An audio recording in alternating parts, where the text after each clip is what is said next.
Saya baru ingat sebuah istilah unik tentang psikologi, yaitu commitment device.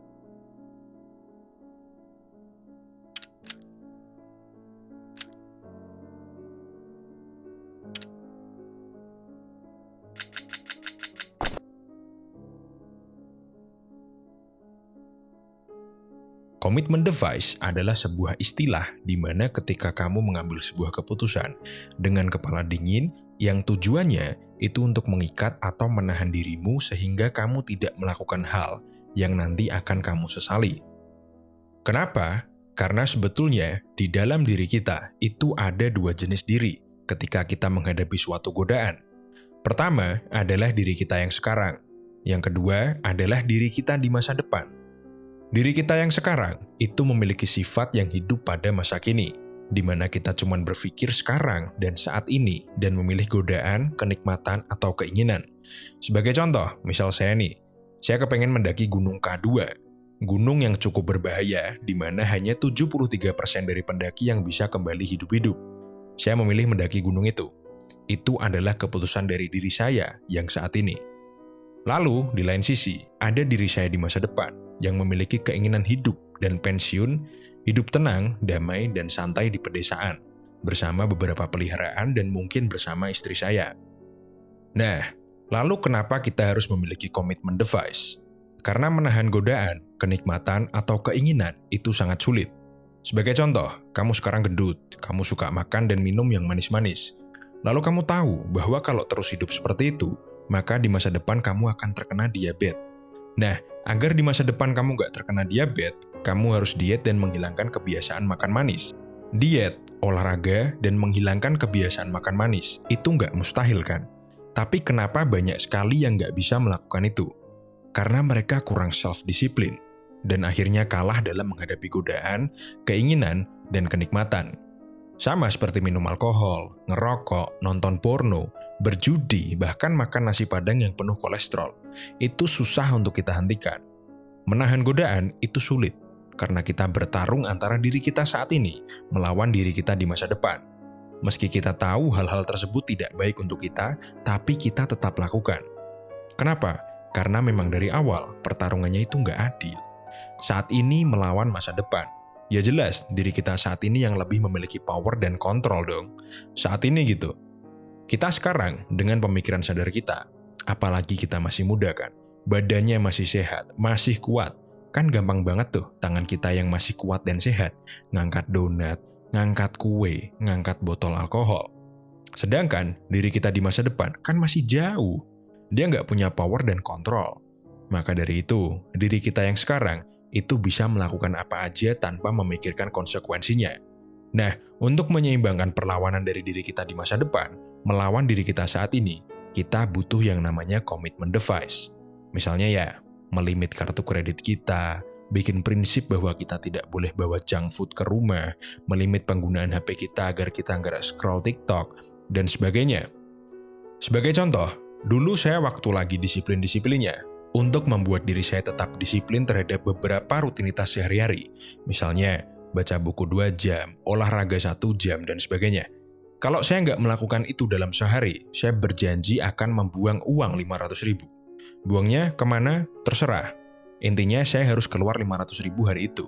Saya nggak bisa belanjakan 500.000 tadi itu. Karena kalau saya beli sesuatu, berarti saya nggak membuang uang kan? Jadi saya buang. Entah saya kasih ke pengemis, saya sedekahin, atau asal saya masukin ke amplop aja, lalu saya buang di jalan. Nah, dari pengalaman saya menggunakan commitment device itu saya sering mengalami dua hal. Yang pertama, ketika saya dihadapkan dengan hal-hal yang saya belum punya commitment device, misalnya, tadi kan saya punya commitment device tentang cara untuk saya tetap disiplin. Tapi jika pada suatu hari, ada teman saya yang ngajakin saya minum. Meski saya tahu minum itu buruk, tapi ya, saya tetap gas. Karena saya nggak punya commitment device di situ. Tapi ini ada solusinya. Menahan godaan, kenikmatan, dan keinginan itu seperti otot yang bisa kita latih. Dan gunanya commitment device itu seperti barbel yang mempercepat proses pembentukan otot tersebut. Jadi ketika saya sering menggunakan commitment device untuk menahan sebuah godaan, kenikmatan, dan keinginan, nanti ketika saya dihadapkan dengan hal-hal buruk tapi menyenangkan, yang saya belum punya commitment device di situ, maka saya bisa otomatis menolak. Yang kedua, kadang tuh saya selalu bisa nyari alasan untuk mengakali komitmen device. Misalnya, wah hari ini capek banget. Pagi meeting, siang ketemu klien, sore ngecek proyek, malamnya saya masih harus ngonten. Nggak olahraga hari ini nggak apa-apa kali ya. Nah, ini kalau terjadi, ya nggak masalah, nggak apa-apa. Asal kamu tetap konsisten, nanti lama-lama kamu bisa disiplin dalam menolak hal-hal buruk.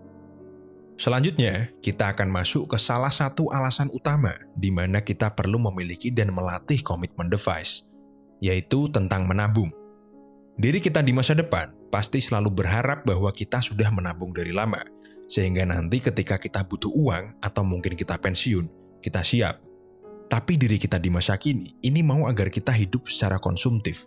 Ya dong, kita habis gajian, beli iPhone 15, dugem, DP mobil, KPR rumah, dan sebagainya. Jadi, saya habis melihat data yang cukup menarik, di mana dari 1950 sampai 2012, orang-orang itu menurun dalam menabung. Puncak tertinggi itu ada di tahun 1980-an, di mana rata-rata pekerja menabung 10% dari pendapatannya. Dan ini adalah salah satu alasan kenapa orang tua kita, meski gaji sedikit, di akhir sebelum masa pensiunnya, bisa punya rumah dan mobil. Lalu di tahun 2010, para pekerja rata-rata hanya menabung 2% dari pendapatannya. Kalau saya rasa pun, ini bukan nabung ya, tapi memang duit sisa aja. Nah, di tahun 2012 aja udah seperti itu.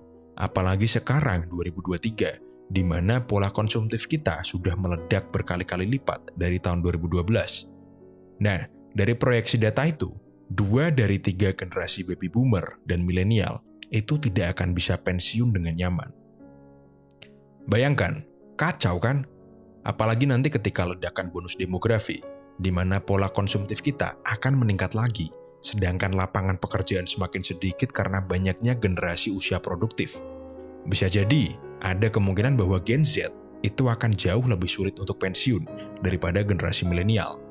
Jadi saya harap kalian mulailah menabung 10% aja per bulan. Lalu, jika ada waktu luang, mulailah belajar investasi. Lalu kamu bisa rubah pola menabung tadi menjadi 5% ditabung dan 5% diinvestasikan. Oke, segitu dulu kuliah kita hari ini. Saya harap kalian semua, baik diri kalian saat ini maupun diri kalian di masa depan, diberikan yang terbaik. Jangan lupa like, share, dan subscribe.